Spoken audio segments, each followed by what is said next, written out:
vient de dépasser les 800 abonnés sur YouTube pour les 2 ans de Résalliance. Flamme, flamme, flamme, flamme. Plaisir. Merci, j'aurais jamais pensé qu'on en soit là. Assia, comment tu te sens qu'est-ce que tu penses de cette journée, là, 2 ans? Qu'est-ce que ça t'inspire? Franchement, je suis tout émue de ces 2 ans. Ouais, ça fait 2 ans pile qu'on a créé la chaîne YouTube Résilience PhD.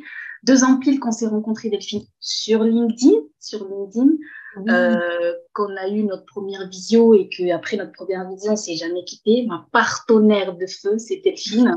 Et mon partenaire de feu, c'est aussi Alexis. On est trois, franchement, et je suis tellement heureuse de travailler avec vous. Enfin, vous pouvez pas imaginer comment c'est un régal je me régale d'être avec vous et de faire plein de projets avec vous. Voilà, et je tiens à remercier également tous les participants, les gens qui nous écoutent, qui sont là pour nous soutenir et ceux qui nous soutiennent sur LinkedIn tout le temps, hein, avec vos mots d'encouragement, vos commentaires. Franchement, ça nous fait chaud au cœur.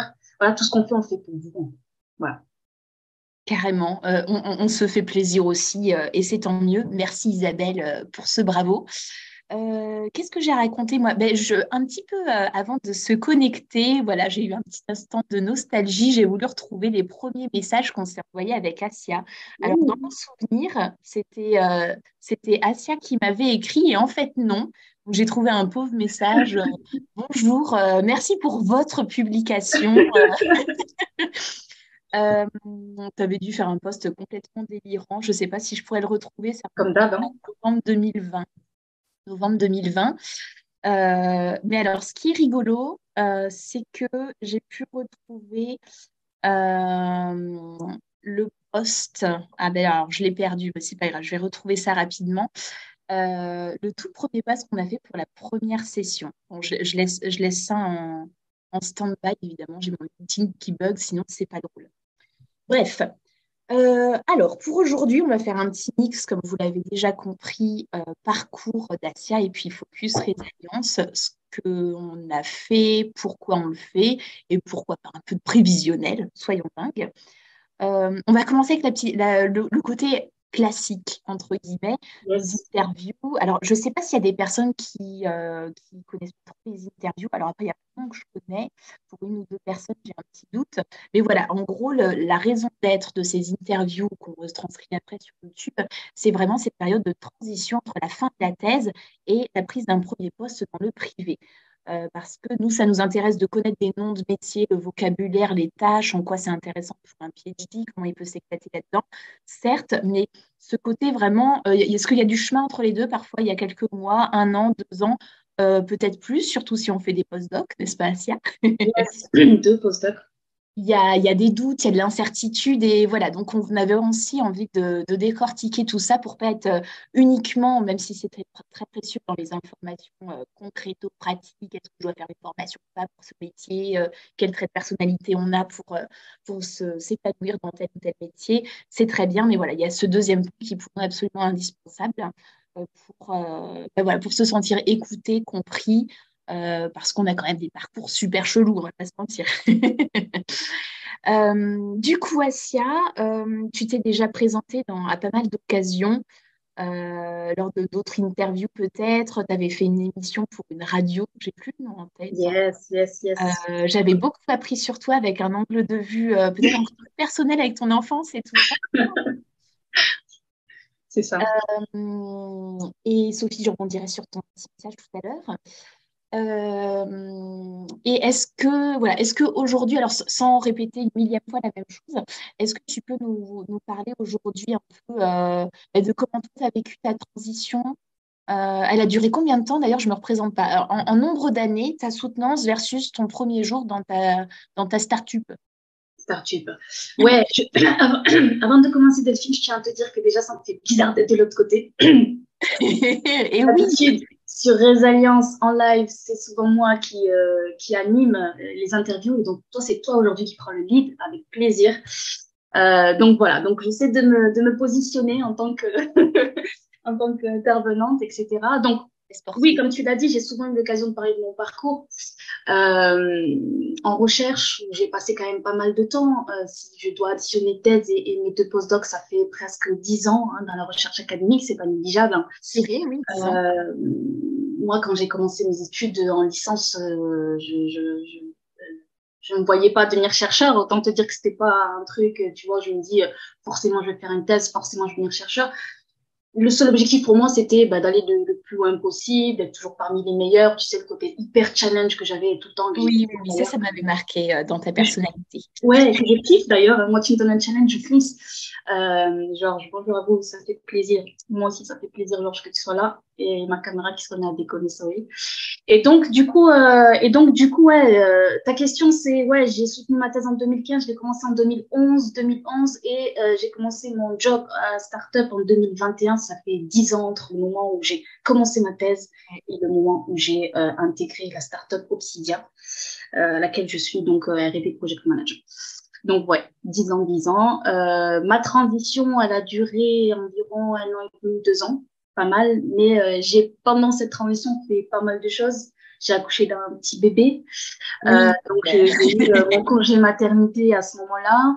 Puis, en plein de réflexions, pendant le Covid, je me suis reconnectée sur mon compte LinkedIn où j'avais à peu près 150-200 abonnés, où je découvrais des messages que j'avais même pas vus. Hein. J'étais complètement déconnectée, moi.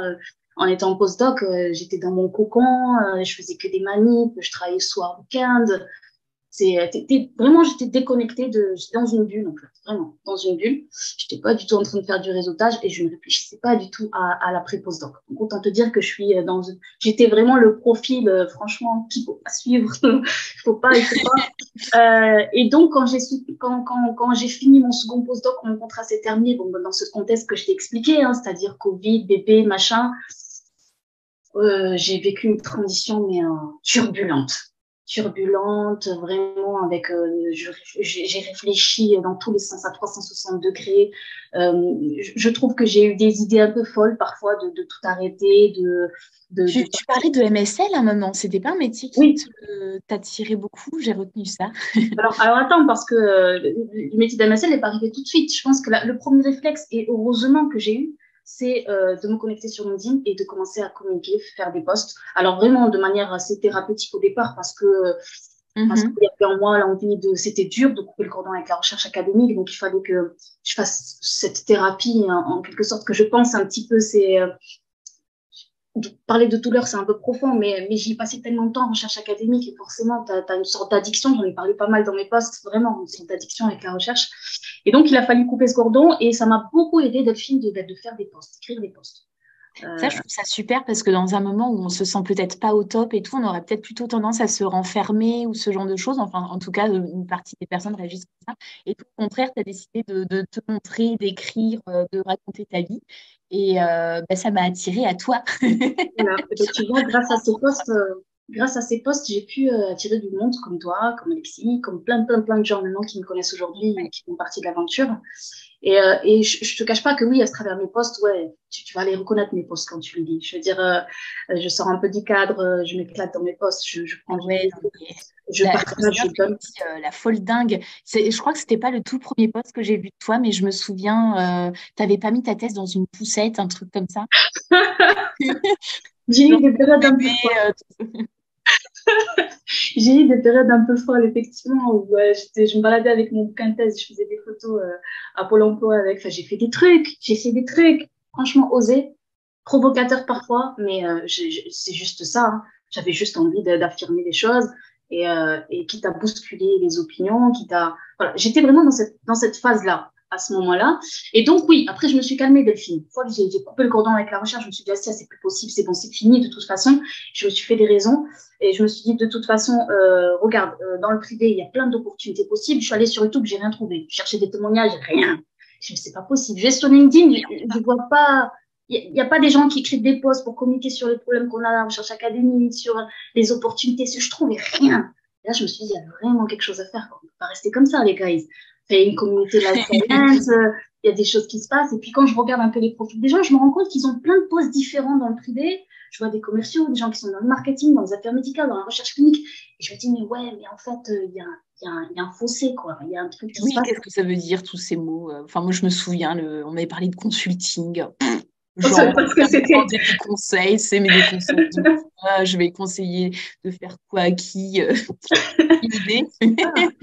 Et donc, on s'est dit que la meilleure façon, finalement, c'est d'entendre des témoignages des vrais témoignages de gens qui ont vécu cette transition, Des qui vrais étaient gens. comme nous, ouais, qui étaient comme nous, doctorants, postdocs, et qui ensuite ont vécu cette transition avec leurs doutes, leurs questions, leurs mises en question, etc. Et qui en sortent avec des pépites de conseils, tu vois, avec vraiment des morales, etc. Et puis ensuite, qui occupent aujourd'hui un poste. Et ouais, parle-nous aussi de ton poste que tu occupes aujourd'hui. C'est quoi une journée type? C'est quoi ton boulot? C'est quoi tes différentes tâches? Et c'est ça aujourd'hui, les interviews résilience. C'est quelque chose de vivant, de complet. C'est un partage, c'est généreux. Et c'est ce qu'on veut faire transparaître. Je reviens sur le petit point LinkedIn. Là, j'avais perdu nos vieux messages. Donc, cette histoire a commencé le 6 novembre 2020, en tout cas pour moi. Mais tu avais déjà dû faire des posts. Et je me rappelle, je m'étais dit, elle a l'air complètement barrée. Le profil sur... Parce qu'il faut oser aussi s'afficher comme ça sur LinkedIn, qui est censé être assez pro et sérieux. Mais bon, finalement, on fait ce qu'on veut. Il me dit, je comprends rien. J'étais allée sur ton profil. J'ai vu aussi que tu faisais du théâtre. Je me dis, ok, la meuf, elle est scientifique, elle fait du théâtre, elle fait des posts LinkedIn où elle raconte des trucs bizarres avec des jeux de mots ou des mots qu'elle invente. Enfin, bon, et je me suis dit, mais c'est qui cette meuf? Et donc, j'ai écrit 6 novembre 2020. Bonjour Asia, je viens de lire votre post avec plaisir. Je serais ravie qu'on fasse connaissance. Bonjour Delphine, merci beaucoup. On pourrait discuter par téléphone si ça vous va, patati patata. Et voilà, donc après, il y a beaucoup de choses qu'on s'est dites par téléphone, mais à ce moment-là, tu avais déjà l'idée de vouloir faire cette chaîne YouTube que tu n'avais pas trouvée, ces témoignages de gens qui ont un doctorat en sciences de la vie et qui exercent un métier dans le privé avec un intitulé complètement incompréhensible quand on n'a pas vraiment commencé à creuser ce type d'infos, quoi. Exact, exact. Et ensuite, donc, on s'est vu. Delphine m'a fait cette fameuse visio et depuis, ben, on s'est plus quitté. On s'est dit, bah, il faut qu'on fasse une première interview. Et tiens, Delphine, puisque tu es consultante, et moi, à ce moment-là, j'étais au chômage, j'ai dit, c'est moi qui va t'interviewer. Et oui, oui, oui, j'étais la première invitée. Et je me rappelle que donc il y avait deux choses qui me plaisaient beaucoup dans cette histoire-là. C'était ta thématique, puisque j'avais galéré. Enfin, j'ai toujours des milliards de choses à dire sur notre sujet, évidemment, sinon je n'aurais pas eu envie d'être là. Et la deuxième chose, voilà, que c'était comment dire, un coup de cœur pour ta personnalité, etc. Et je me rappelle que j'ai croisé les doigts, mais de fou, pour qu'on puisse le faire toutes les deux. Parce que moi, j'avais peur que tu veuilles rester toute seule. C'était ton idée, ton truc à la base. Oh, Et si j'étais restée que la première invitée et c'est tout, moi, j'aurais oh, été super contente déjà de donner mon témoignage. Mais plus on parlait et plus pour moi, je dis, oh, j'aimerais bien que ce soit notre projet et pas que le tien, tellement que ça m'inspirait. Donc voilà, c'est des bons souvenirs. Alors, Asia, j'ai cru qu'on t'avait perdu, ça va, tu es là? non, non, ça va, désolé, c'est juste des petits problèmes de caméra. Je dis, c'est hyper touchant ce que tu dis, Delphine. Moi, quand je t'ai proposé de rejoindre l'aventure, de créer des alliances, de faire ma première chaîne YouTube, mais pour moi, ça y est, c'était le duo infernal, et on n'allait jamais pu se quitter, on s'est jamais pu quitter. J'étais fidèle à toi, Delphine, tu vois, et je te serai toujours fidèle, n'aie pas peur. Je te remplacerai jamais. C'est trop mignon, c'est le Mon clone. déferlement de love. Je ferme la parenthèse message LinkedIn en quelques secondes, mais quand même, parce que j'ai retrouvé le contenu du post pour annoncer cette toute première interview. Donc, elle a été réalisée le 11 février. Voilà. J'ai contact, la déjantée, Assia Asrir et moi-même avons le plaisir de vous annoncer la première session de Résilience. Après, voilà, c'est une série de visioconférences où vous invitez, vous êtes questionnés, focus sur la transition, c'est ce qu'on disait tout à l'heure. Rejoignez-nous, ce projet ne peut exister sans vous, ça c'est toujours vrai. On vous invite à accéder au Google Form et patati patata. Voilà, c'était tout le premier message et ça me fait bien chaud au cœur de le retrouver. Et là, Delphine, tu peux nous dire combien on a d'interviews sur notre chaîne YouTube là, depuis? Eh bien là, tu es la 33e. 33e en 2 ans. Et alors, on doit en avoir, avec toi compris, 31, voilà, deux PhD en sciences de la vie, gna, gna, gna, gna. Et on avait deux hors-série, quelqu'un avec qui j'avais discuté pour parler post-doc. Et toi, tu avais discuté avec un expert en recrutement, Jérôme. C'est ça. Voilà, deux petits hors-série. Il faudra peut-être qu'on en refasse d'ailleurs. Ça changeait Vraiment. un petit peu de nos propos habituels. Quoique, tu disais tout à l'heure que tu laissais le lead sur les interviews telles qu'on les connaît classiquement, on va dire. Mais toi, tu as lancé les visiodocs. Oui, qui se rajoute en plus des interviews classiques qu'on fait là. Donc, on a des visiodocs où j'invite à chaque fois une personnalité plutôt senior, une grande expérience dans le privé, qui vient parler donc du métier, de sa vision, etc. et qui vient se confronter aux questions des doctorants, postdocs. Donc, le dernier en liste qu'on a eu, c'est avec Claude Bertrand, qui est le vice-président de Cerveau. Donc, le prochain arrive, j'espère, je vous annoncerai tout ça en fin février. Un super profil également. Génial. Ouais, c'est vrai, c'est une bonne idée que tu as eue. Moi, je crois que j'ai senti qu'il manquait quelque chose à nos interviews parce que c'est vrai qu'on a des personnes qui sont peut-être en poste depuis 1, 2, 3 ans, avec peut-être quelques personnes qui ont eu 2 ou 3 expériences différentes. Mais voilà, avoir des avis de personnes plus avancées, ça fait un chouette complément à ce qu'on peut raconter. Euh, Avant de revenir sur le côté anniversaire, où on vous raconte un peu nos vies. Moi, j'aimerais bien savoir ton job actuel. Je ne sais pas exactement ce que tu fais, donc je sais que c'est Obsidia, il y a du traitement de texte, il y a de l'intelligence artificielle, je crois qu'il y a de la génération de textes scientifiques, des choses comme ça. Mais voilà, déjà, je suis pas sûre d'avoir une vision claire de l'activité de la société. Et deuxièmement, qu'est-ce que... J'ai compris que tu faisais plein de choses, mais quoi? Et est-ce que tu peux nous dire un peu, voilà, par rapport à tout ton parcours avant, en quoi tu peux occuper cette place aujourd'hui? Quelles sont les forces que tu Yes. insuffles chez Obsidia? Alors, je reviens à ta question, Delphine. J'ai pas répondu à ta question du Ah, job de MSL, tu sais, pendant ma ah oui, transition. c'est vrai. Ouais. Quand j'ai commencé à faire du networking, j'ai discuté avec pas mal de monde. Moi, donc, j'ai une thèse en immuno, j'ai un postdoc en immuno-onco, donc une certaine expertise en immuno-onco. J'ai fait de la recherche clinique et forcément, j'étais attirée par la recherche clinique et éventuellement affaires médicales, tu vois, tout ce qui est en lien avec les médicaments. L'industrie pharma, pourquoi pas. Et donc, j'ai discuté avec notamment des MSL. Là, je découvre le métier de MSL, Medical Science Liaison, que je ne connaissais pas du tout. Et donc, quand on m'explique un peu le métier, la journée type, à quoi ça consiste, les staffs, qu'on est en contact avec des investigateurs, médecins, machin, tout de suite, je me suis dit, mais c'est génial, être représentant dans une aire thérapeutique, être sur le terrain, aller rencontrer des investigateurs. J'ai dit, c'est un métier qui me plairait, ça, tu vois, j'aime la communication, j'aime tout ça. Et en même temps, enfin, voilà. Bon, bref, ça matchait complètement et je me suis dit, ben, tiens, je vais carrément me renseigner davantage sur le job.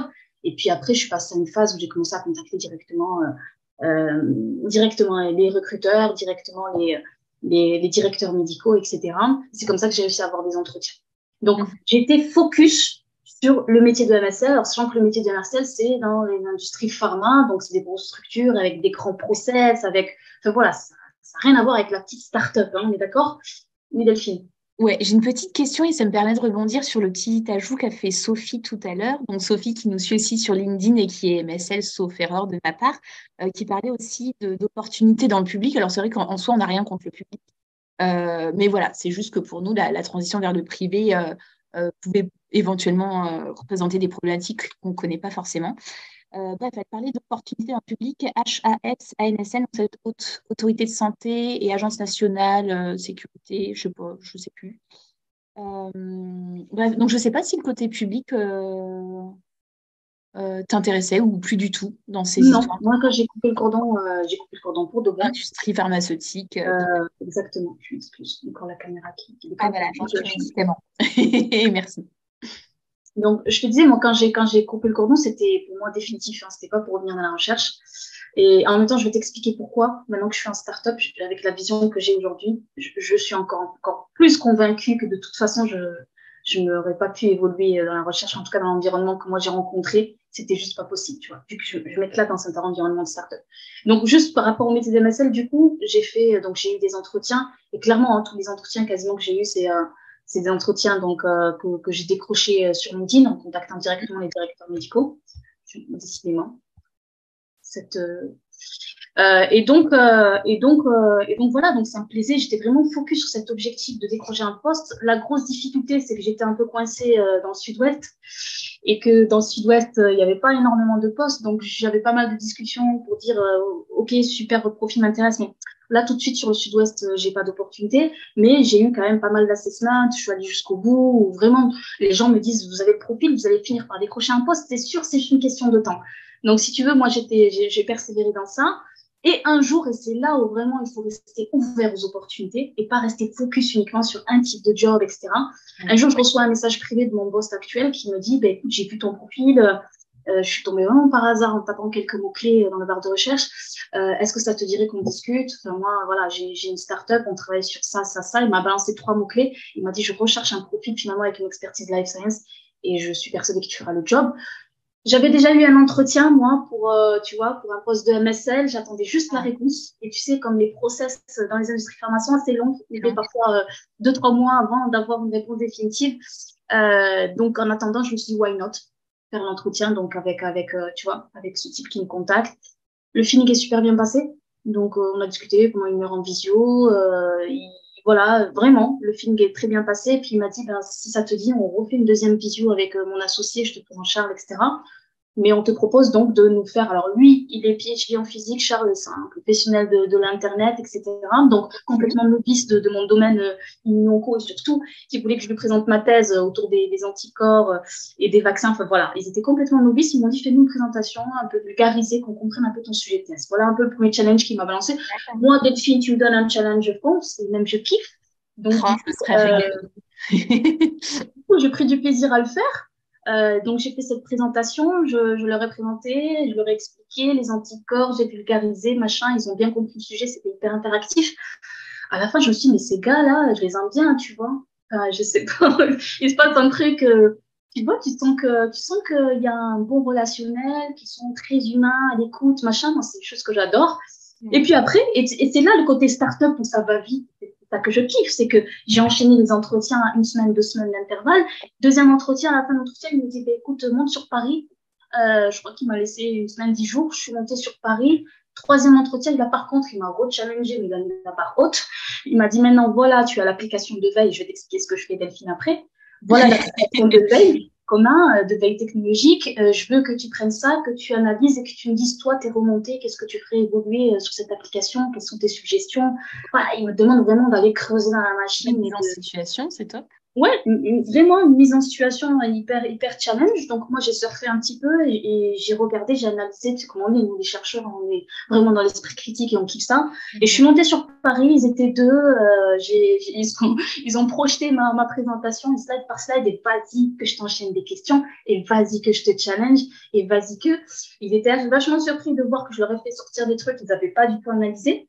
Ah oui, très intéressant. Et du coup, on était dans une discussion. Vraiment, j'ai pas senti l'entretien, j'ai senti un moment de brainstorming. Un échange. C'était à fond, à fond. Et j'étais là, mais en fait, il m'a dit, enfin, il te met en situation pour voir vraiment si tu peux faire le job, en fait. Et donc, j'ai pas réalisé que, enfin, ça a duré plus que prévu, finalement. Je crois qu'on s'était donné 3 quarts d'heure. Au final, ça a dû durer 1 heure et demie. On s'est retrouvés ensuite dans le bureau à discuter. Et puis, il me regarde dans les yeux, il me dit, bah, Asia, si ça te dit, ben, nous, on est OK pour que tu commences avec nous.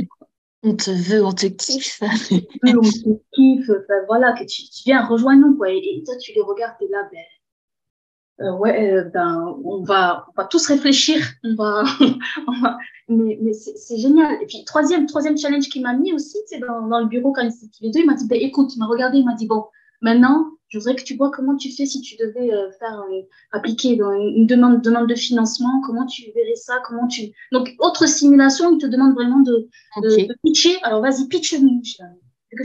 Vas-y, pitch-nous, mets-toi en situation, pitch. Et là, il me regarde, tu me redonnes un autre challenge, mon gars, j'adore ça. Mais tu vois, en fait, il m'a vraiment, tu vois, comme s'il a senti que c'était mon kiff, tu vois.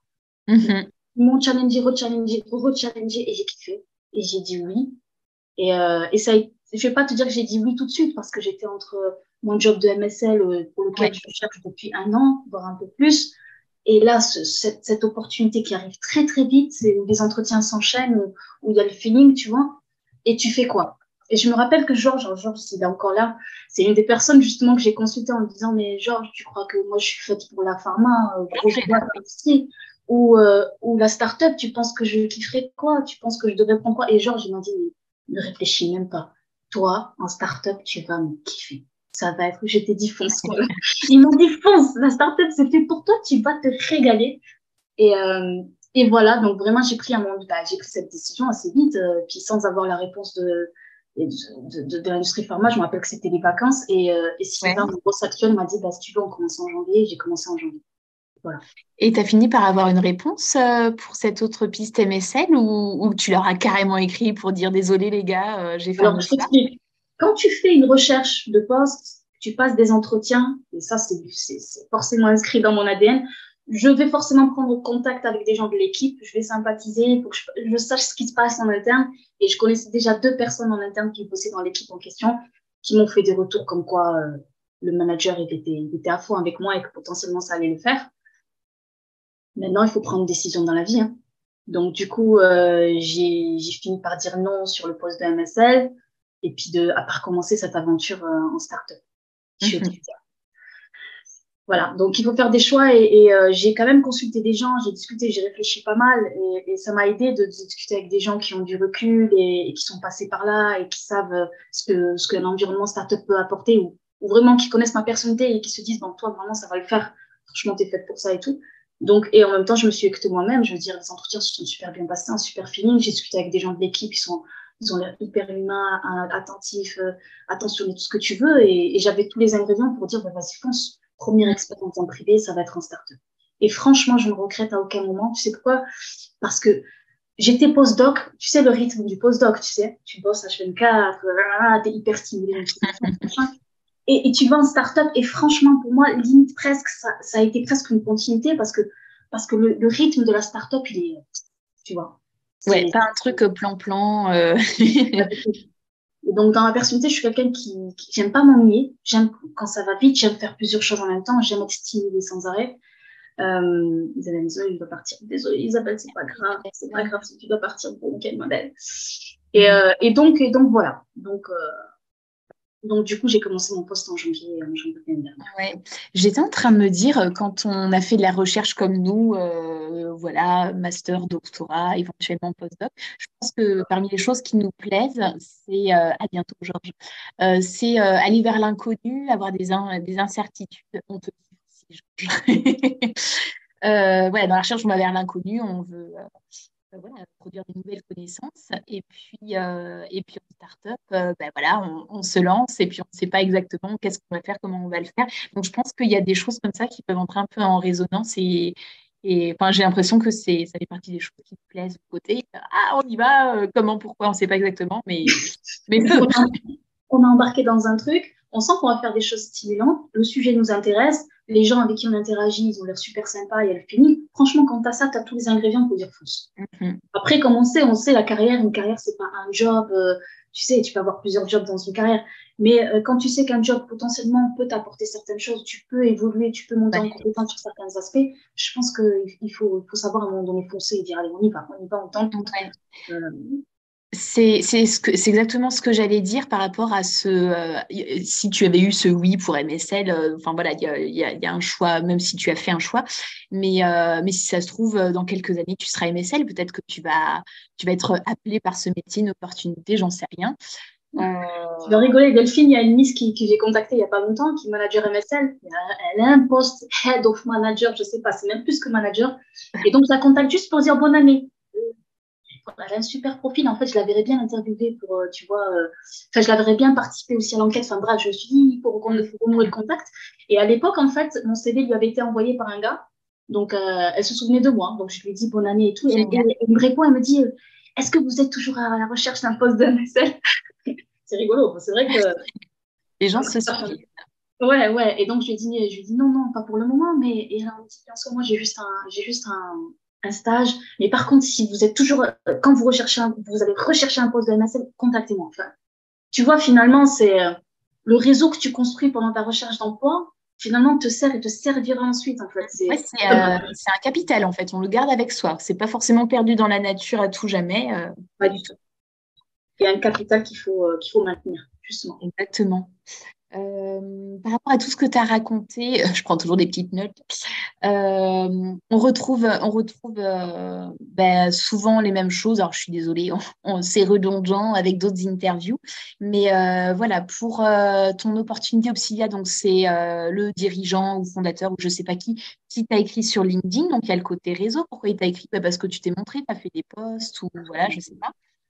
Donc, il y a le côté se montrer, attirer les gens à soi, et puis il y a ce côté feeling humain aussi, ce côté peut-être un peu irrationnel que moi j'apprécie beaucoup. Le côté intuitif est très présent chez moi. Je sais que ça ne correspond pas forcément à la personnalité de tout le monde, mais voilà, aussi s'écouter selon nos propres règles et notre propre personnalité. On ne dira jamais assez, Delphine, mais l'importance du réseau et de la visibilité, notamment sur LinkedIn, dans les réseaux sociaux, c'est Ah, capital. C'est capital quand on cherche un poste, une opportunité. Je tiens à dire à tout le monde, un profil LinkedIn nickel, tu vois, qui attire l'œil. Potentiellement faire de la communication sur LinkedIn, ça c'est top, faire des posts ciblés. Enfin, on pourra en rediscuter pendant un bon moment, mais bien évidemment que ce mec, s'il m'a trouvé sur LinkedIn, c'est parce que à un moment donné, j'ai tellement boosté l'algorithme aussi avec des posts et le nombre d'abonnés aussi qui monte et tout ça fait que il m'a dit j'ai tapé 3 mots-clés, t'es ressorti sur mon moteur de recherche. Voilà, c'est à un moment donné, il faut savoir provoquer ces fameuses opportunités. Il y a des moyens de le faire. Il faut se préparer à ça, quoi. Pendant qu'on est en train de discuter, j'avais toujours un œil sur ma messagerie, voilà, pour les éventuelles personnes qui n'arrivent pas à se connecter. Et j'ai une personne qui me dit bonjour, je suis docteur en chimie organique, je m'intéresse au métier du consulting, est-ce qu'on peut en discuter? Donc voilà, quelqu'un qui. Alors je ne sais pas si elle m'a trouvé par Résalliance, par un poste ou je ne sais pas quoi, mais voilà, c'est quelqu'un qui s'est dit tiens, son métier m'intéresse, je lui ai écrit, c'est tout ce qu'on vous conseille de faire. Et ça, c'était hier ou avant-hier. Je ne te l'ai même pas dit, Asia. C'est une université qui m'a contactée pour une journée des docteurs et des doctorants. Il faut que je re-regarde ça. Mais c'est trop chouette le réseau, qu'il soit dans la vraie vie ou la vie en ligne, comme j'aime bien dire. Bien sûr, bien sûr. Bien Ça sûr. fait naître des projets, des opportunités. Bien sûr, tellement d'opportunités grâce à LinkedIn. Tu savais, moi aussi, le nombre de personnes qui me contactent pour me dire, bah, j'ai vu votre profil, ce serait bien qu'on discute. Récemment, j'ai enchaîné les meetings avec des gens que je ne connais pas. Alors, c'est pas des gens, je te jure, il y a une Miss, là, tout récemment, elle est, elle a une école de commerce, elle me contacte, elle me dit, j'ai vu votre profil, je sens que potentiellement, il pourrait y avoir des opportunités. Tout de suite, tu la vois pas l'opportunité, mais tu discutes avec elle, et puis après, elle te dit, effectivement, sur cet aspect formation, ça m'intéresserait effectivement de voir s'il faut bien intégrer machin. Ok, on y va, guys. Enfin, tu vois ce que je veux dire? C'est juste dingue le réseau et la ressource que ça constitue, quoi. C'est vraiment voilà, un puits d'opportunités. Il faut aller les chercher, vraiment, ces opportunités, elles existent, et voilà, encore une fois, il faut y mettre un peu d'énergie quand même. C'est dommage, il y a Arthur qui est parti, je ne l'ai pas chopé à temps, mais voilà, une personne que je ne connais pas, synergie observée en post LinkedIn et on discute normalement la semaine prochaine. Enfin bref. Ouais, Arthur, je suis en contact avec lui, il m'a dit qu'il allait discuter avec toi, ouais. Yes. Tu verras, c'est un bâtiment. All right. On ne sait toujours pas ce que tu fais exactement chez Oui, mais ça y est, j'attendais que tu me poses la question de nouveau. Je suis désolée, mais il fallait que j'explique un petit peu Oui, tu bien vois, sûr. Pourquoi du le comment? passage. Donc, en fait, aujourd'hui, je suis chef de projet R&D au sein d'Obsidia. Obsidia, on est une petite équipe. Obsidia, c'est une startup qui a maintenant 3 ans. Le CEO d'Obsidia, Sylvain Massy, est PhD en physique. J'avoue, ça aide quand tu travailles avec des PhD. Franchement, il y a forcément le feeling il passe plus vite. On se comprend entre nous. Il y a Sylvain qui est PhD. Il y a Fréjus également qui est PhD en intelligence artificielle et traitement automatique du langage. Et également, on a un autre PhD en physique, c'est vraiment la physique, qui est data engineer. Donc, on est 3 PhD dans la boîte, ça fait un tiers de l'équipe qui est PhD, hein, on n'est pas hyper nombreux, une dizaine. Et donc, dans ce poste-là, ce qui me plaît beaucoup, c'est que je suis à l'interface de plein de choses. Je suis à l'interface de l'équipe technique, tu vois, tous les développeurs qui développent l'outil, l'interface, l'UX, la plateforme de veille scientifique, ok? Et puis à côté, je vais être à l'interface avec le marketing, la communication et tout ce qui est commercial, prospect, client, etc. Il y a plein de choses opérationnelles en interne, plus avec des prospects, des clients. Enfin, ouais, du coup, tu fais tout. Donc, tu as la partie technique où tu vas participer au développement des outils, donc avec mon expertise life science pour le coup, pour s'adresser aux biotech, pharma, etc. Donc, tu vas tester des outils, on va faire du brainstorming, on va voir qu'est-ce qu'il faut mettre en place, etc. pour fine-tuner au max par rapport aux besoins de ces clients-là. Et ensuite, à côté, tu vas participer à tout plein de choses, tu vois. Toute la partie marketing, toute la partie commerciale, toute la partie Customer Success Management. Donc, en vrai, tu vas rencontrer les prospects. Ces prospects-là, s'ils signent, tu vas les onboarder, tu vas les former sur l'outil, tu vas faire tout le suivi derrière et faire en sorte que du coup, ça se passe bien, etc., etc., etc. Donc, tu participes à toute la chaîne, du développement jusqu'à la vente de tes produits. Et c'est juste dingue, en fait. Et ce que j'apprécie énormément, Delphine, en tout cas sur cette ambiance start-up, c'est qu'un, t'es stimulé sans arrêt. Deux, c'est une petite équipe, donc il y a le côté très convivial, très familial, très team spirit. On fait des hello tous les matins, on appelle ça des hello, donc on fait des réunions, on est en mode agile, des réunions tous les matins de 9h30 à 10h. Et tout le monde passe un après un et dit ce qu'il est en train de faire, dit ce qu'il va faire, et on discute quand il y a des soucis, on discute, etc., etc.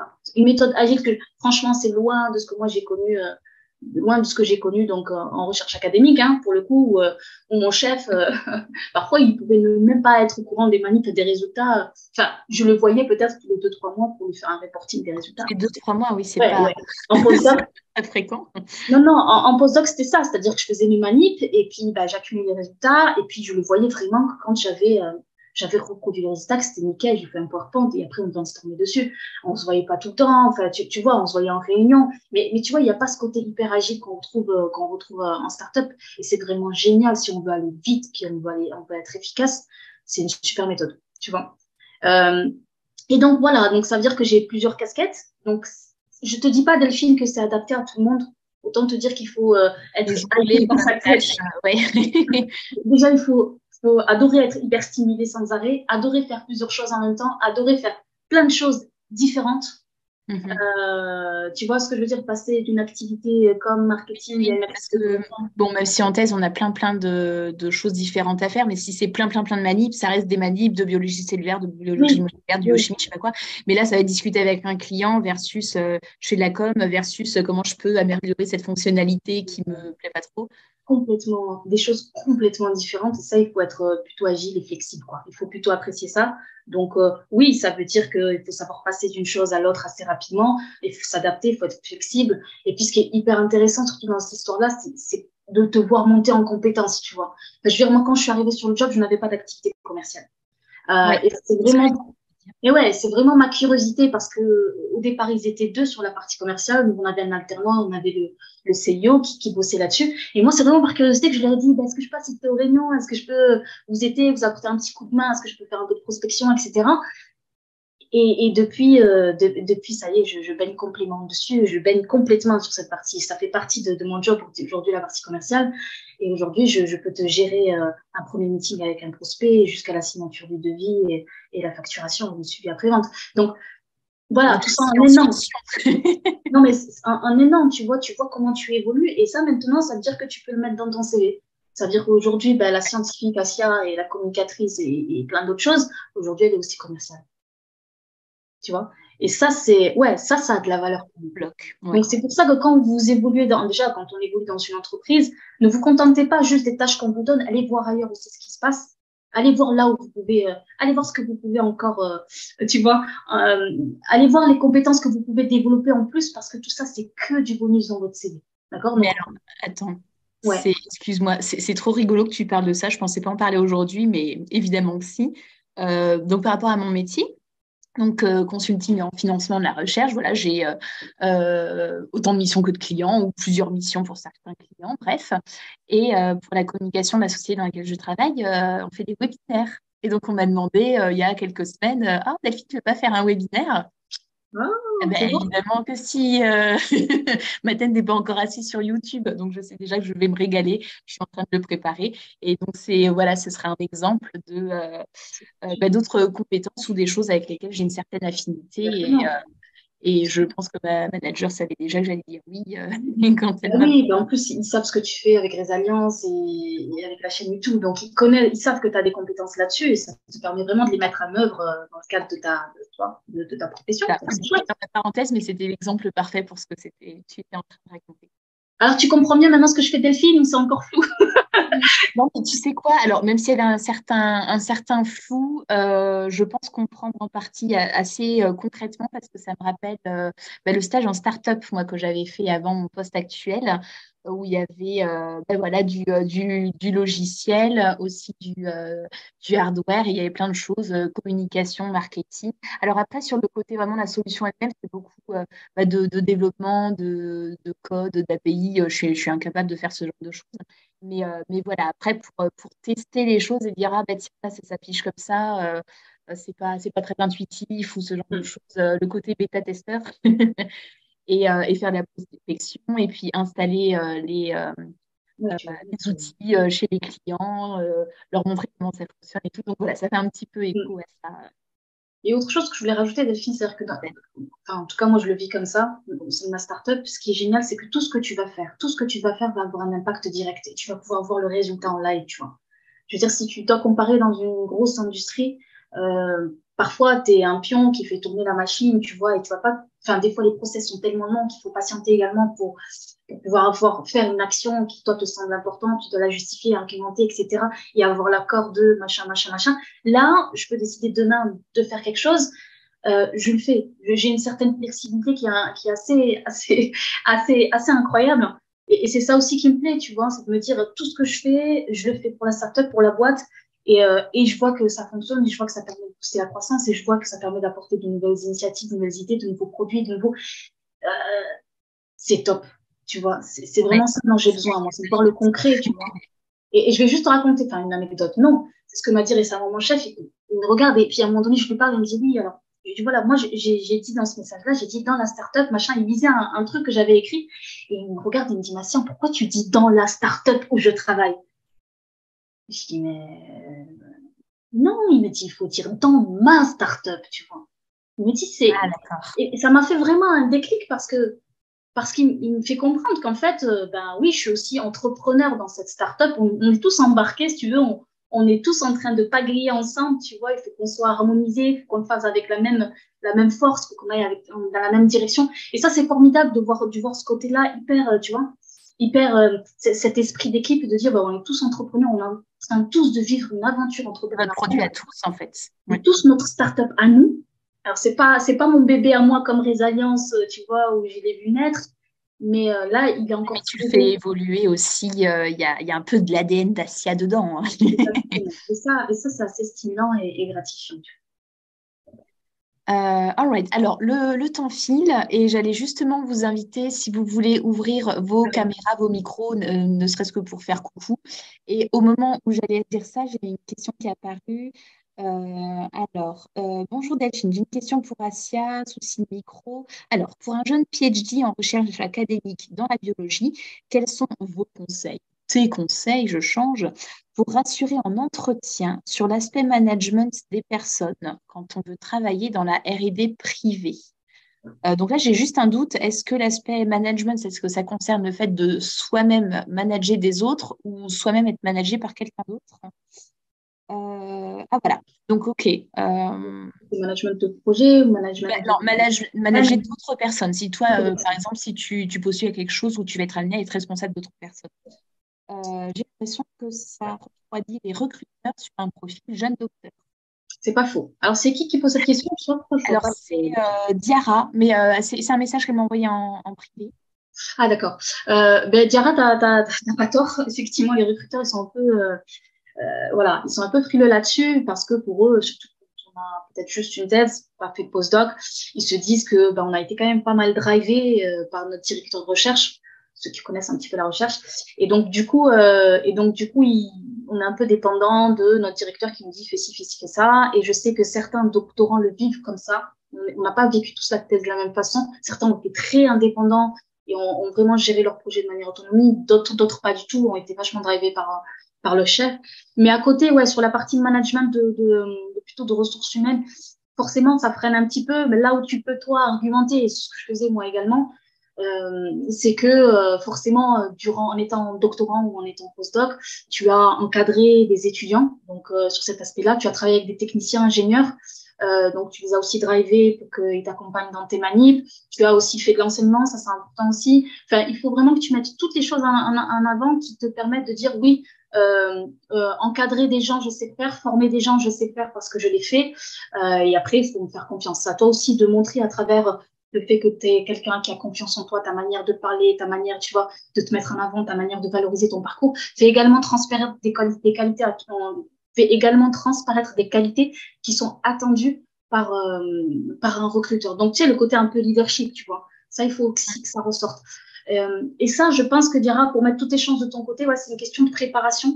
Ouais, si tu as possibilité de préparer là-dessus ou si tu ne te sens pas à l'aise, un coaching, un bon coaching simulation d'entretien comme on fait bien chez nous, chez Resilience, je peux te dire que ça va te, ça va te rebooster, te donner pas mal de clés pour que tu prennes le lead de ton entretien. Voilà, c'est hyper important là-dessus. J'espère que j'étais un petit peu claire. Hein. Dira. Ok. Mais n'hésite pas à me recontacter si tu veux qu'on rediscute plus en profondeur sur la question. Parfait. Question très pointue. Je ne sais pas si dans l'audience, vous voulez nous poser des questions. Alors vraiment, si vous êtes en recherche, en questionnement, voilà, par rapport au profil d'Asia ou plus largement. Alors, Si vous avez des questions, sinon, par rapport à Resilience, puisque c'est notre anniversaire, on a le droit de déborder un petit peu sur le sujet de façon plus large. Ouais, j'ai tellement de choses à raconter, moi, mais on n'a pas le temps. Tu viens de c'est mentionner ça, hein. Mais les franchement, coaching en deux, trois mots. Non, c'est super dur de dire ce que je préfère dans ce qu'on fait, puis tout est super imbriqué et complémentaire entre les interviews vidéo qu'on fait, voilà, interview, visiodoc, le côté podcast qui a été lancé avec toute l'énergie d'Alexis il y a quelques semaines. Je suis tellement fan aussi parce que ça nous a été demandé, je crois, dès le début. Dès le début, aux toutes premières vidéos YouTube, les gens demandaient en format podcast et je suis trop contente. Les coachings, enfin, ouais, ah, non, c'est dur à dire, mais je me suis vraiment régalée avec les coachings. Non, mais le côté un à un, très personnalisé, ouais, j'allais dire, je vois pas comment on peut faire mieux, à moins d'être en présentiel, mais voilà, après en présentiel, forcément, on a des ouais, ouais. problèmes. Et le mentorat, Delphine, quand on relance la seconde saison, là, c'est parti. J'ai mis le lien sur LinkedIn et on a déjà 25 inscrits, bientôt 30. C'est En génial. 48 heures, les guys. Donc, faites vite. En fait, faites tourner si vous voyez qu'il y a des gens hyper intéressés et motivés autour de vous, parce que ça va aller très vite. Et je pense que fin de semaine prochaine, je vais arrêter les inscriptions et commencer les matchings, j'espère bientôt. Donc, voilà, n'hésitez pas, n'hésitez pas. Je suis désolée, j'ai des messages sur ma boîte privée LinkedIn de gens qui sont hyper intéressés auxquels je dois répondre. Mais voilà, donc c'est une super aventure aussi. On commence à avoir un joli réseau, une belle communauté de mentors aujourd'hui, mais vraiment des mentors d'un peu partout. Et ça, génial, c'est génial de savoir que c'est parti juste d'un On va post faire sur une LinkedIn. carte, tiens, de savoir où sont les mentors. Ce serait rigolo s'il y a vraiment une répartition Ouais, assez ouais, clairement. rapide. Hein. J'ai dit Canada, il y en a une aux États-Unis, il y en a une au Moyen-Orient, il y en a au Maghreb, j'ai Algérie, j'ai Maroc, des mentorés, il y en a un peu partout également. Donc, c'est vraiment top. Donc, Ramdan, merci beaucoup, Asia. Avant que je parte, une petite question. Qu'est-ce qui t'empêche aujourd'hui de... J'ai pas la suite de ta question. De monter ta propre boîte de conseils, vu que tu as plein de points favorisant ce genre d'aventure. Mais Ramdan, tu sais quoi, j'attends juste que tu me proposes de collaborer. Je plaisante. On passe un truc comme ça, Ramdan. Moi, j'ai kiffé notre interview, Ramdan. Tu sais très bien que tu m'as beaucoup inspiré durant cette interview. Allez le voir, hein, l'interview de Ramdan, vraiment top. J'ai envie de te dire, Ramdan, là, je suis dans une aventure Obsidia, une aventure entrepreneuriale. Donc déjà, ça me met bien dans le bain et je touche un peu à tout. Je pense que dans cette aventure, je me prépare à peut-être prendre mon envol ou notre envol, peut-être avec Delphine, Alexis. Donc, on a quand même des projets. On va pas l'annoncer tout de suite, mais je vous cache pas on a de gros projets pour cette année 2023 avec le premier objectif pour nous, qui est central, il faut qu'on l'atteigne, Oui, c'est bien c'est de le de créer le réseau le plus dense, le plus important de la communauté PhD en Life Science. Je pense que avec un réseau qui est conséquent, ça va nous donner vraiment, nous, tu vois, ça va nous donner vraiment les moyens de prendre notre envol chez les Alliances. Est-ce qu'on restera toujours une asso? Telle est la question. On se retrouvera peut-être dans un an, Delphine. On aura la réponse. Mais ce qui est sûr, c'est que l'esprit asso sera toujours en nous. L'envie de prendre son envol et d'avoir aussi notre structure, par exemple, de coaching, notamment professionnelle pour les PhD, c'est quelque chose qui nous tient également à cœur, de vous proposer vraiment des formules adaptées, une version pro, etc. C'est vraiment des choses qui nous font kiffer. Et moi, personnellement, aujourd'hui, je fais des formations en école doctorale. Vous savez combien je kiffe la communication scientifique, à voir si, à un moment donné, j'aurais envie de faire mon business dans ce domaine. Donc oui, Ramdan, ça cogite pas mal. Et ouais, c'est des témoignages comme le tien qui nous donnent envie, à un moment donné, de dire, ben, vas-y, fonce, qu'est-ce que t'attends, on sent qu'est-ce que t'attends. Mais ça va venir, je pense. C'est vraiment dans notre ADN. Je rebondis juste sur le mentorat parce que j'étais mentor à la première saison. tu dis des saisons, je sais pas. Yes.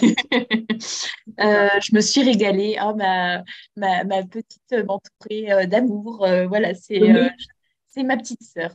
T'as vu, il Oui, y a des belles histoires. un côté affection, voilà, qui est pas, enfin, même s'il n'y a pas ça, je veux dire, c'est sûrement génial aussi. Mais bref, c'était une magnifique rencontre. Et donc, Asia, je suis volontaire pour la deuxième saison. J'ai hâte. Mais oui, ouais, parce que ce qu'on vous a pas dit, c'est que Delphine, Ouais. Delphine et Alexis sont également mentors, sont également mentors de l'asso.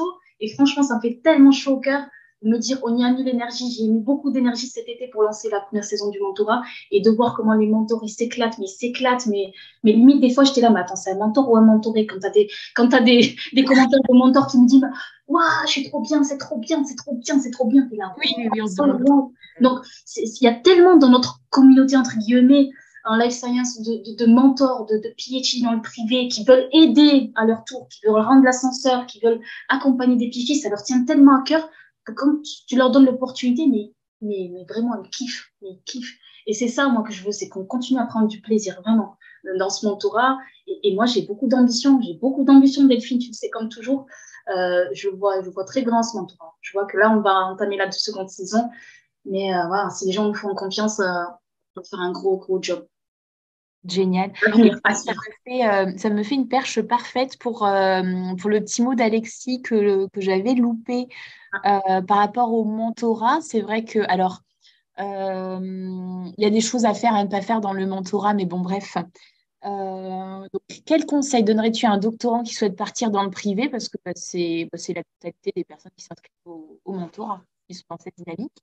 Quelle méthodologie suivre pour se donner un maximum de chances pour faciliter cette bascule publique-privée? Ça, c'est la question d'Alexis pour moi. Oui. Ah, merci Alexis. C'est quel Oui, conseil au pluriel, mais voilà. Après, oui. faudrait qu'on conclue après. Alors, Alexis, ouais, Delphine, à 4 minutes de la fin, je pose la question d'Alexis. C'est moche, hein? J'ai envie de te dire, toutes les réponses, tu vas les trouver sur Oui, notre partout dans podcast, l'interview. sur notre chaîne YouTube.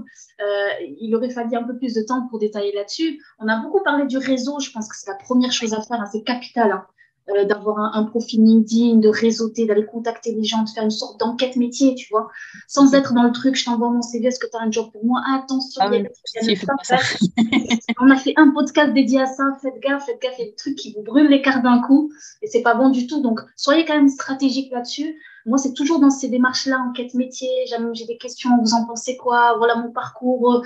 Moi, enfin, voilà, d'être dans cette démarche-là qui fait que les gens vous donnent de leur temps, vous accordent de leur temps et vous donnent de précieux conseils. Et ça, parfois, je vous dis, hein, à multiples reprises, pour moi, ça a débouché à des entretiens par la suite ou des mises en contact qui ont été précieuses pour moi. Donc voilà, donc toute cette partie réseautage.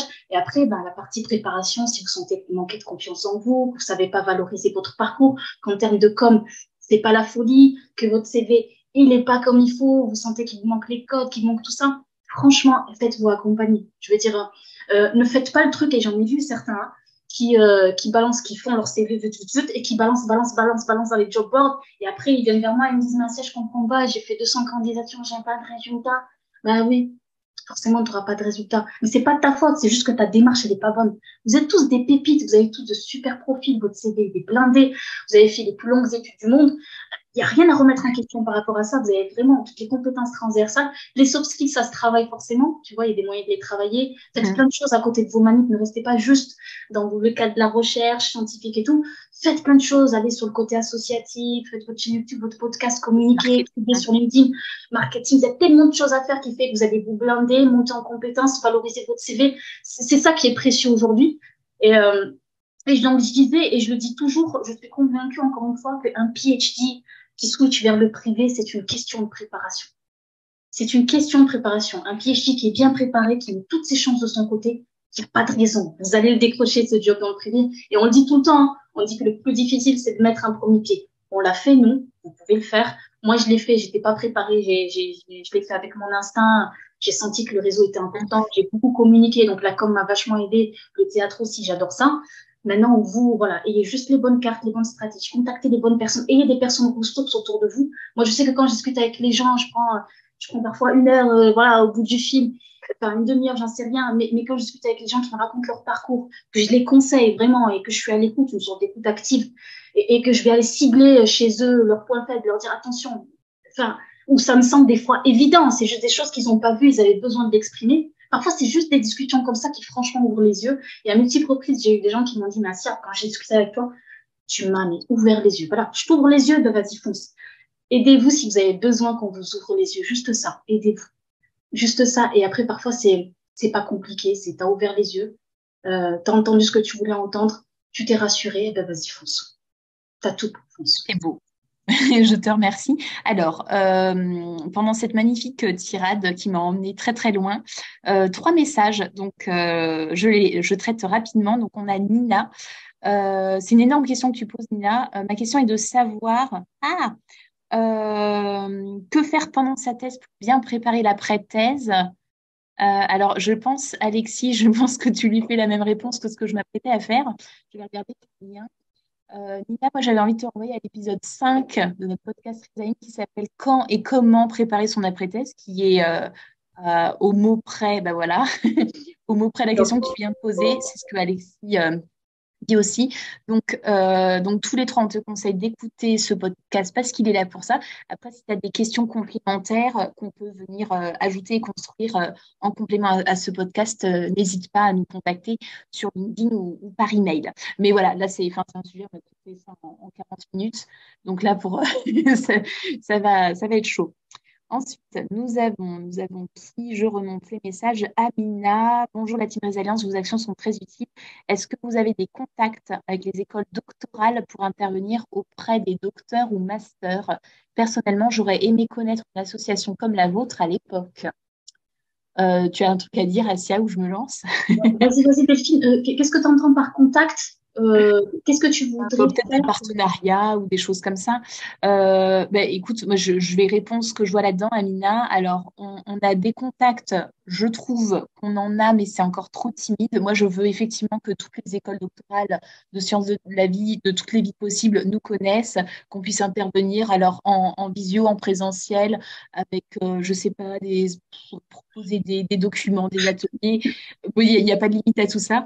Mais voilà, on a commencé un peu timidement, ça prend du temps qu'on n'a pas forcément.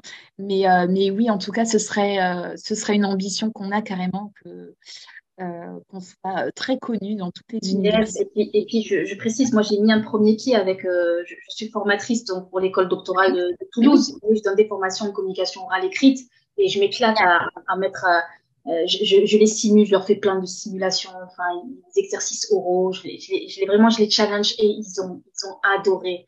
Donc vraiment, ce public de doctorants, voilà, il attend que ça. Et moi, ce que je me rends compte, c'est qu'il y a tellement d'écoles doctorales, il y a tellement de doctorants partout en France et dans le monde qui auraient aimé connaître que notre chaîne YouTube existe et écouter nos témoignages. Aujourd'hui, on a 800 abonnés. Je me dis, mais bon sang, si tout le monde savait. il faut 800 000. Oui, parce qu'il y a des gens qui tombent par hasard sur la chaîne et qui te disent, et c'est en tombant par hasard sur une de nos vidéos dans la chaîne YouTube qu'ils découvrent qu'on existe, que Résilience existe et qui me contactent sur LinkedIn. Donc, ça peut se faire dans tous les sens, mais c'est là où tu te dis, il y a une force de frappe là, à un moment donné. Il va falloir qu'on se penche dessus, Delphine, à un moment donné. Allez contacter ces écoles doc, c'est sûr. Sinon, Amina, ce qu'on a pu faire aussi, c'est des événements type forum biotechno, des choses comme ça. Mais voilà, en tout cas, on te rejoint, on veut être encore plus connus. Et Ça, c'est ça sûr. tous les sens. Objectif. Ensuite, merci, Asia, merci Delphine. Je vous suis depuis février 2021 sur LinkedIn. Je n'ai pas eu l'occasion d'assister aux autres webinaires. Je suis en fin de thèse, petit singe qui se cache les yeux parce qu'il est en galère, je suppose. Je tiens à vous féliciter. Merci beaucoup. Cette initiative couplée à vos publications m'a permis de garder espoir et motivation dans les moments les plus difficiles. Merci beaucoup pour ce retour. C'est exactement ce pourquoi on fait ce qu'on fait. Des petits cœurs. Pépite France. Je ne sais pas pourquoi tu partages ça, Guillaume. Pour des séminaires docteurs entrepreneurs. Oui, bah oui, le réseau Pépite. Carrément. Ok. Bien, Asia, Ouais. je t'invite et je nous invite parce que c'est notre anniversaire. Et alors, Alexis, j'ai tenté de t'inviter tout à l'heure, mais je ne sais pas à quel point tu es dispo. Si tu peux te connecter, rejoins-nous. Si tu ne peux pas, C'est trop bien que tu allumes ta caméra, Alexis, quand même. je tente, je fais une demande. Il peut. Oh là là, oh Alexis, oh Alexis, oh Alexis. On ne me laisse pas le choix. Allez, il faut que tu me le fasses, la team, il faut que tu le fasses. Ouais, c'est vrai qu'on s'envoie beaucoup de messages vocaux et ça commence souvent par Salut la team! On adore, Et on c'est souvent, adore. et c'est souvent très tôt le matin. Carrément, ça nous réveille, ça nous rebooste. Merci à toi d'exister, Alexis, d'une part, et de faire partie de la team Résilience. On est trop content de t'avoir parmi nous. C'est top. Bah, c'est un plaisir partagé. Voilà. C'est la magie des réseaux sociaux qui mène à des projets incroyables. Donc voilà, on est trois et on continue encore. On continuera à travers plein de types de projets. Je vous ai dit, on a plein d'ambitions pour cette année. On va encore continuer à vous parler de nous, de nos podcasts. On sort des contenus, hein, Alexis, podcast tous les jeudis 10h. Je sais pas si tu as envie de dire un petit peu tout ce qu'on sort. Non, juste par rapport à ce qui était dit, effectivement, contacter les écoles doctorales, tout ça, c'est effectivement des idées qu'on a en tête. Aujourd'hui, Résilience, on le fait par passion. C'est pas notre activité principale. Donc, on a surtout décidé de se focaliser. C'est exactement ce que disaient Assia et Delphine. Clairement, l'objectif 2023, il est clair, c'est de développer le plus gros réseau de PhD et de doctorants en sciences de la vie qui souhaitent poursuivre dans le privé, et notamment en focalisant notre action sur YouTube. Et donc, en fait, sur 2023, on va sortir un contenu par semaine qui seront tous les jeudis à 10h. Voilà. Aujourd'hui, notre objectif, c'est de vous apporter un maximum de contenu. Et on va également réfléchir à développer toutes ces choses annexes, mais on ne peut pas se mettre partout à la fois. Donc, on a vraiment décidé de focaliser notre action sur 2023, sur construire le réseau et apporter un maximum de contenu. Yes, step by step. Mais voilà, super. Nous, on continue de toute façon. On est encore là. Donc, on continuera à vous apporter du contenu, de la valeur. On continuera à être présent pour vous si vous avez besoin.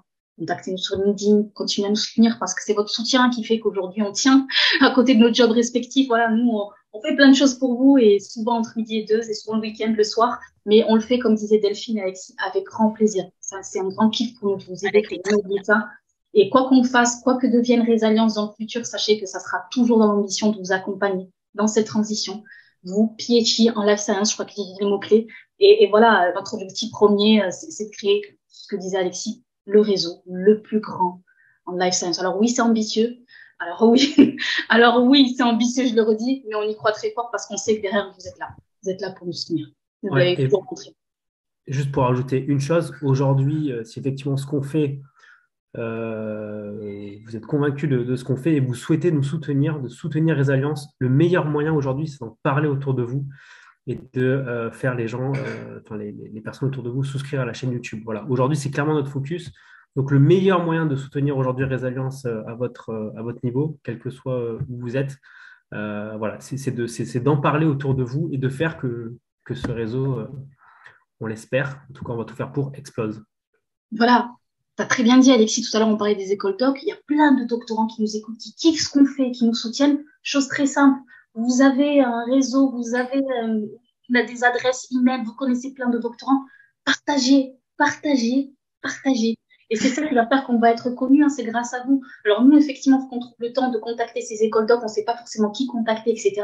Mais vous qui êtes dans les écoles doc, qui êtes doctorant, qui êtes postdoc, vous avez aussi une force de frappe qui est incroyable. Donc, vous vous rendez pas compte le geste que ça peut faire pour nous. Comment ça peut booster Résilience de juste envoyer un mail à une série de doctorants ou de postdocs de votre labo, de faire connaître notre chaîne YouTube, de partager. C'est ça qui va faire que demain, qu'aujourd'hui Résilience grandit, que demain Résilience probablement aura beaucoup plus d'impact sur cette communauté life science. Voilà. Donc, des petits gestes comme ça, à droite à gauche, peuvent vraiment déplacer des montagnes. On y croit très fort. Et puis que ces parcours d'après-thèse soient plus fluides, plus éclairés, avec moins d'incertitudes, moins de doutes. Bon, après, c'est toujours bien de se poser des questions, c'est aussi comme ça qu'on grandit, mais voilà, que ça se passe le mieux possible pour tout le monde. Écoutez, je vais pas en rajouter encore des tonnes parce que je trouve que ce que vous avez dit, c'était super beau. Assia, j'ai l'impression que tu voulais dire un autre truc. Je voulais juste dire notre fameux slogan, juste pour conclure, Delphine et Alexis. À travers Résilience, nous, ce qu'on veut vous offrir, c'est ce qu'on aurait adoré avoir quand on était doctorant. Voilà, c'est très simple, ça résume tout. C'est-à-dire quand les gens nous contactent, ils nous disent ah moi si j'étais doctorant, j'aurais adoré avoir Résilience et c'est pour ça Comme que tu as dit, voilà, une tout ça. personne. Oui. C'est la conclusion, il fallait que la place, c'est la delphine. C'est important. Merci beaucoup, Assia, pour ce mot de la fin. Merci, merci pour tout. Alexis, merci d'être là. Merci d'être nous. Trop bien qu'on soit tous les trois, cœur avec les mains. Et puis, merci pour vos merci. Voilà, il y a eu beaucoup de gens qui sont reconnaissants de l'énergie qu'on envoie, mais c'est aussi celle que nous recevons en retour. Et j'ai toujours beaucoup de mal à raccrocher, mais c'est l'heure. Allez. Bonne après-midi, bonne fin de journée à tout le monde. On se retrouve bientôt pour de nouveaux contenus. D'ailleurs, il y a je crois que c'est le 7e épisode de podcast qui vient tout juste de sortir. Allez découvrir ça. Et puis voilà. Et puis kiffez bien. Et on se retrouve très bientôt. Bisous, bisous. Allez, ciao la team. Au revoir tout le monde. Merci. Bye bye. Merci encore. Au revoir. Excellente journée. Excellente journée. Merci bien.